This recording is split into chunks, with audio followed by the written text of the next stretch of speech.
Hi everyone, and welcome to the Back 40 Feet, where we talk about suburban, urban, and patio gardening. And today I'm going to talk about harvesting herbs to dry. Specifically, my project today is I'm going to be harvesting my sage. So if you're just harvesting herbs to use for cooking and using it fresh, you can pick it really whenever time you want it. But if you're harvesting your herbs specifically to dry them for later, the best time to harvest them is when they are ready to bloom or are in bloom. You don't want to get them when they're past bloom. So when they're ready to bloom or blooming, they have the highest amount of oil content, so you're going to get the strongest flavor on your herbs. The other thing that is really helpful when you are harvesting them is to try to harvest them in the morning. So they haven't had the heat of the day on them yet, they're not really that dehydrated, and their oil is more at the peak. When you do decide to dry them, there's a lot of different ways to dry. You can use a dehydrator, which I'm going to be using today. You can hang them up to dry, which does take a little bit longer, but sometimes the flavor can be fresher when you use them because it's not quite as rapid. The challenge where I live is it's a very humid environment, so sometimes you do run the risk of, instead of drying the herbs, is having some mold get into them. Another approach is that some folks will put it at a very, very low oven, like 200 or less, to try to dry it on some cookie sheets. So let's go take a look at the sage and why I'm going to be picking it today. Here's my sage plant. You can see that it's really nicely fully in bloom.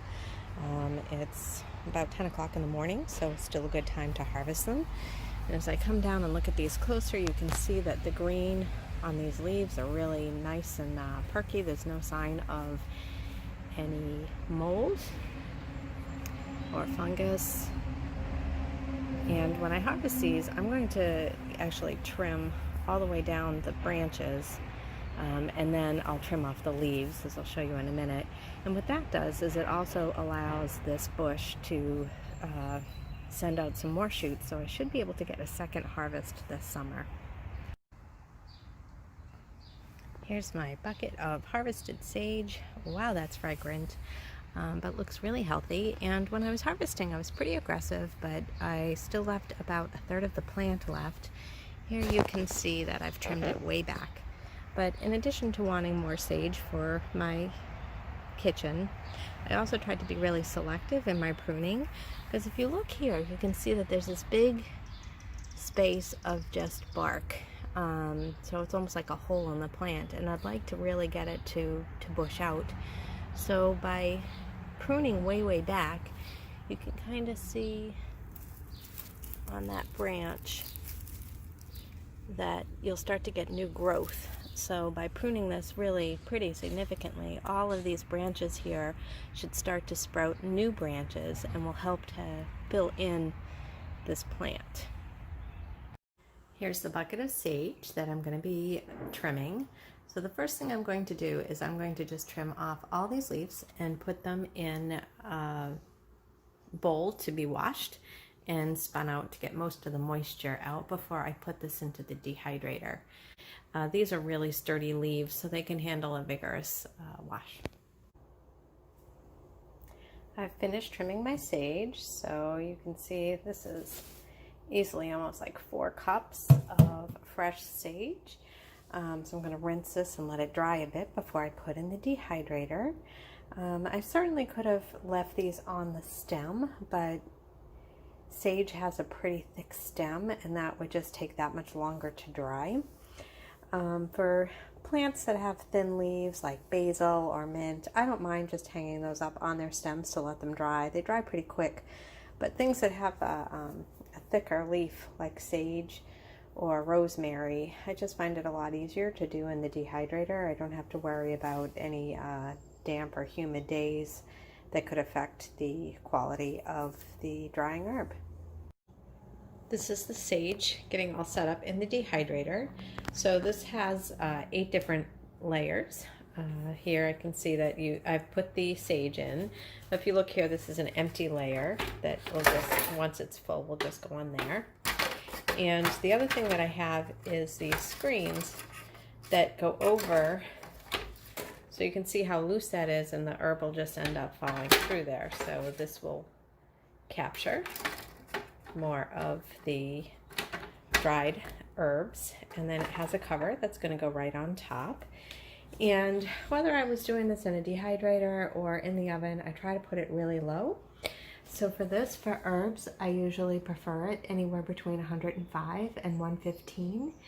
The 105 I would usually use for a very thin herb like basil, but with this being sage, I could probably increase that to like 110, 115, and these will end up dry in about 3 hours. You want to have a nice even layer when you put your herbs in an herb dryer, or if you're using a cookie sheet in your oven, so that you can get a nice even bake. If you have leaves kind of all stacked up on each other, you're going to have moisture stuck between the leaves, and you're not going to get an even dry. And regardless whether I was using the oven or the dehydrator, about halfway through I'll sort of still fluff up the herbs a little bit, because they're, at that point, some of them will be dry and then taking up a little less space, so I can really make sure that I have everything nicely exposed to the heat.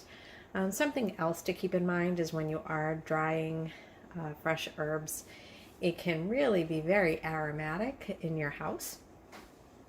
So one of the things that I prefer to do is I put my dehydrator here under my oven hood, so that it can carry some of the scent out.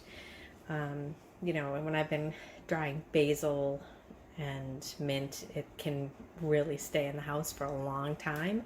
Sage can too, and well, frankly, drying sage could be mistaken for a different type of herb, and I don't really want that smell lingering in my house and confusing anybody that might drop in. And here's the finished sage. You can see that it's nice, light, and fluffy, so there's really no moisture left in there. And because it was trimmed a lot better quality than what you're going to get if you're buying commercial sage. So I have a good amount there. And the other thing that I'm going to do, just to help preserve the freshness of the spice, is after I cover it, I'm going to keep this on the counter and open the cover just once a day for about 30 seconds and then close it. And what that does is it just allows all the humidity that's still in there to sort of equalize, so that we don't have damp spots or excess dryness. And it is a really nice way to keep your dried herbs a lot fresher.